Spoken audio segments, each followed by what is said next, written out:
pvablood, and we are going to make the Nightbringer out of this.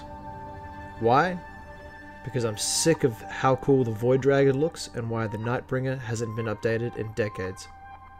Just look, the potential. Now we all know that Dark Crusade was a fantastic expansion for the Dawn of War series, and in that game we finally got to witness this shard of a C'tan. Azagorod, the Nightbringer, the embodiment of death, a killer of stars and of worlds, an eater of gods. The old ones themselves could not stand before the star-spawned creature, or so says the Codex. Imagination, video games, really did this guy justice. However, recently,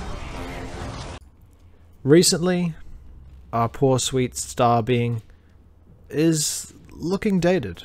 Now, don't get me wrong, I do have a lot of affection for this sculpt, but if you're lucky, you might be able to find a metal one online, otherwise you're going to be faced with resin. And when you compare him to the other C'tan, especially the Void Dragon, it's just dinky. And considering how amazing this is on the tabletop, I feel like we could be doing better. So I'm going to. So here you can see the 1988 marking, confirming that this is quite old now. It's an action figure of the Shredder from the Ninja Turtles cartoon series. You know, they clearly took some liberties with his design. I don't remember the Shredder being shirtless or having this purple and blue on his face. It's usually metal, I think, in the show. Whatever. Rip his legs off, chop off his head, something the Turtles probably wanted to do. And I'm gonna make this about as tall as the Void Dragon, considering this is an update of the Nightbringer. So the idea I have in my head is gonna be like a very long skirt emanating from the Nightbringer. So that just increased the cost of this project from $2 to about $40. So I paid about $38 for these hobby snips, because that's how Australian prices go. Buyer beware, lesson learned. Stick with the good product I have here, these really old hobby snips from the early 2000s. They've lasted fine. These barely lasted a couple years. Anyway, just get some washers here. I use these flat zinc plated ones and just super glued them onto this base. I think that's a 60mm base. Yeah, and I just drilled some holes here, which the coat hangers you saw earlier will be sticking into. I'm just using a Leatherman multi-tool to pull it apart, and just making sure I drilled holes that are large enough. Whee! Works. Okay, just get some super glue to hold the remaining parts of your figure in place, and hot glue in the coat hanger. I'm imagining the skirt flowing down here, so the coat hanger is going to hold everything in place. It's a nice strong metal, it'll hold up to gameplay. The skirt itself and any other strips of cloth are going to be made out of these empty soda cans. Just be careful when you're cutting them up, but you're going to want them in strips. I'll leave the thickness up to you, but you might need 2 cans. I'm also going to be making some claws out of these Nighthaunt figures I got. I had these lying in a box from the old Conquest program, if you remember that, the mail-out things. Whatever, you can use Tyrannid claws, spare swords, toothpicks with some hot glue. Any of that will work. I'm using some paper clips with super glue as support pins, and they're matching up with some other holes I've drilled into the claws. Nice. This is going to make a nice menacing claw hand, so he's reaching out into the battlefield. Easy. So the Nightbringer's scythe is a big deal in Warhammer lore. The Nightbringer itself is supposed to be the reason that sentient races fear death.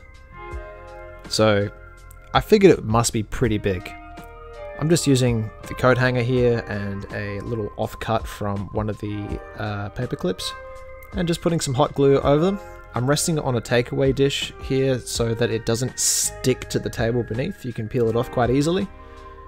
Just applying plenty of glue, and then after this you just get a blade and whittle it into a shape that you find suitable. So if you're making a sword, or in this case a scythe, just trim it until it looks like a big, scary, ancient weapon. Or at least it will be when it's painted. This thing is pretty big, and I did ask some of my followers what they thought my next project would be based on that photo, and I got some really good guesses back. Now I'm just sticking this, I'm not even sure what this is, it's just a little piece of plastic I had lying around just to form the inside of the cowl of the Nightbringer, and just cover that whole area in hot glue. I also then super glued on some strips on the arms, so to sort of match the artwork. And you can see that I'm using some hot glue here in the pelvis region to anchor in these strips. And I'm just putting a lot of strips in here to help form the skirt.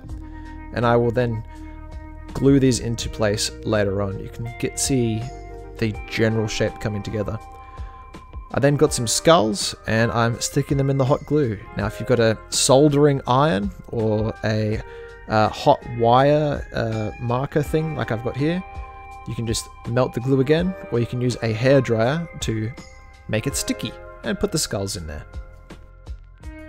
Yes, I did play Dark Souls, and Grave Lord Nito was in my mind when I was imagining my take on the Nightbringer.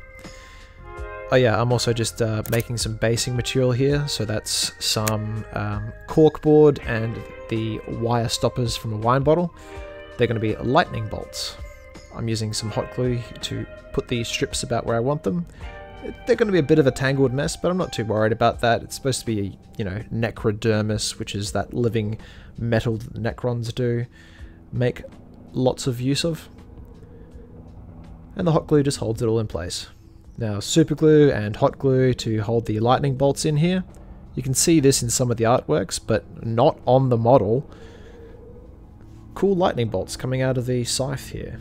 The Void Dragon has tons of lightning, and now the Nightbringer will as well.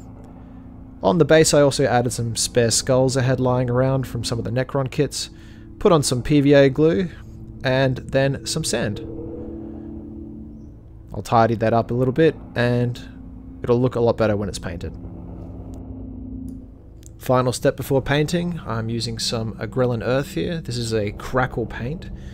So when it dries, it will become a nice crackled texture, which will match into the theme of my army, but also just add some detail and hide any imperfections in the model. So any points where there were some screws were hidden by that crackle paint. Of course, I primed this grey after all of that was dry, and that's the whole process. I might do another video on how I'm going to finally paint this, but in the meantime, now you know how to make your own Nightbringer. Now, of course, you don't have to find that specific action figure from the 80s. You could easily use like wrestling figurines or any old toys that you have lying around. You only need half of them. Chop them up, add on a soda can, use some hot glue. You could have your own 20 centimeter tall ancient beast for the tabletop for a couple of bucks. Oh yeah, check out my social media, follow me. Let's hang out. And speaking of following, I am still doing the giveaway. That's right, if you subscribe and comment on any of my videos with a topic for something you'd just like me to do on this channel, idea for a video, maybe battle reports, or you want me to make something for a particular fictional setting, or using certain materials or methods, or whatever, some feedback, you know, just talk to me. It's lonely. I'm so lonely. Yeah, look, it's still running. When I hit 1,000 subscribers, I'll announce a winner. And of course, I'm going to be making more videos, so, you know, I'll probably do another giveaway at some point. But, yeah, I'd like to get this off my hands. Subscribe. Thanks for watching. I'm going to be doing a follow-up video detailing my process for painting the Nightbringer, but you can easily apply this method to make your own C'tan, maybe your OC C'tan, Do Not Steal, you know, whatever action figures you got lying around here. Hey, why not make a Demon Primarch of your own? Make Perturabo or something. Maybe even a Loyalist Primarch. I think Corvus Corvax has spent a bit of time on the warp.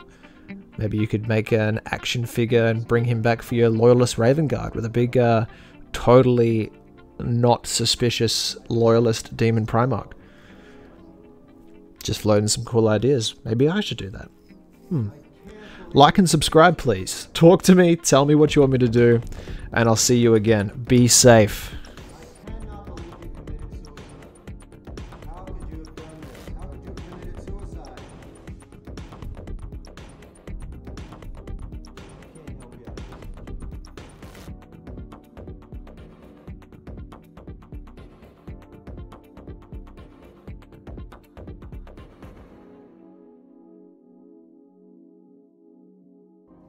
No more books.